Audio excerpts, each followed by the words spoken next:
Well, at ease, paratroopers, and welcome back to another episode of the Enduring Mindset Podcast.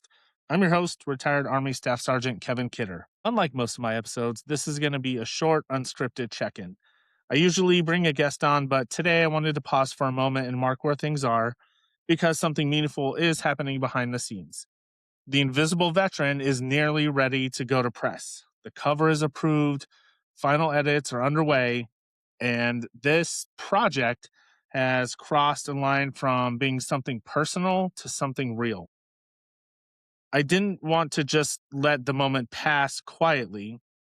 The book didn't start as a business idea or a brand play. It started as a response to conversations I kept having with myself and with fellow veterans who were doing fine on paper, but felt disconnected from who they were after the uniform came off.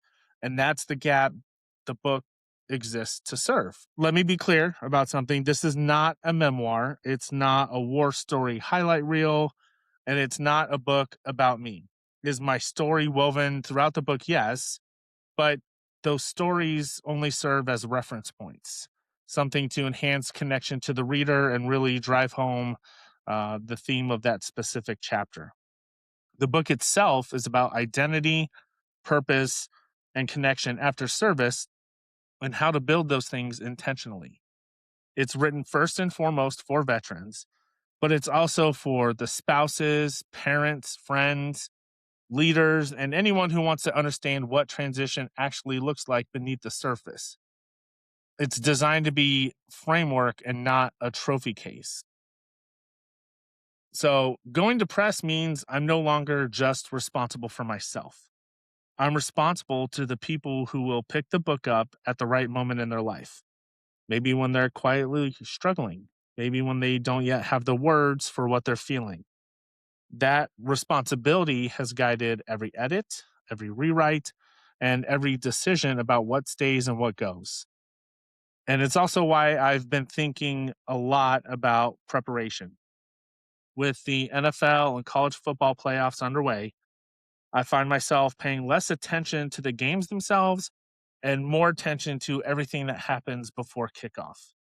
See, what most people never see is the preparation, the film study, the walkthroughs, quiet repetitions, visualizing situations that may or may not happen, but still have to be accounted for. By the time players, coaches, and staff step onto the field, the work is already done. The game is simply the execution of what's been prepared for in advance. Taking this book to press feels very similar. The writing is the visible part. What's less visible is the thinking, the revising, questioning of intent, and the discipline to remove things that don't serve the mission. It's also included moments of doubt, questioning whether this work was self serving or whether it was genuinely in service of others. Whether I was saying something that needed to be said or was I simply adding more noise. Those questions mattered and they're part of what shaped the book into what it is now. Press is not the kickoff. It's the moment you trust the preparation enough to let go.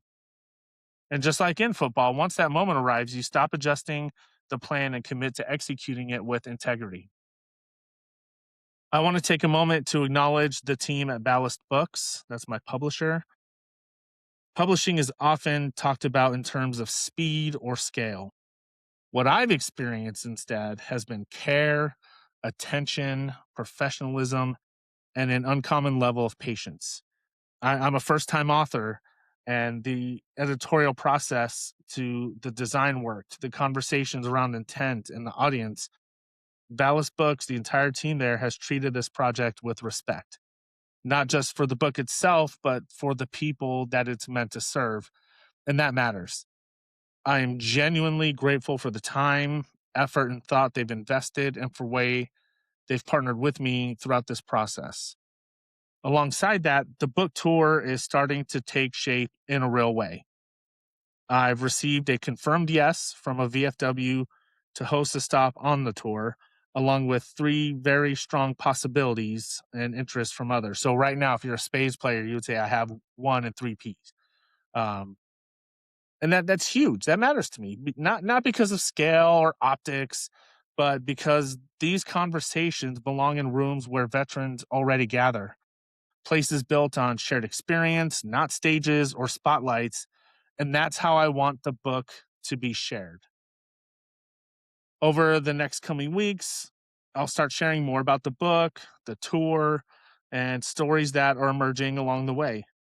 On the podcast, you'll continue to hear amazing conversations with people who embody resilience, service, and what I call defiant optimism, people who face challenge and chosen to move forward with intention. That's the through line.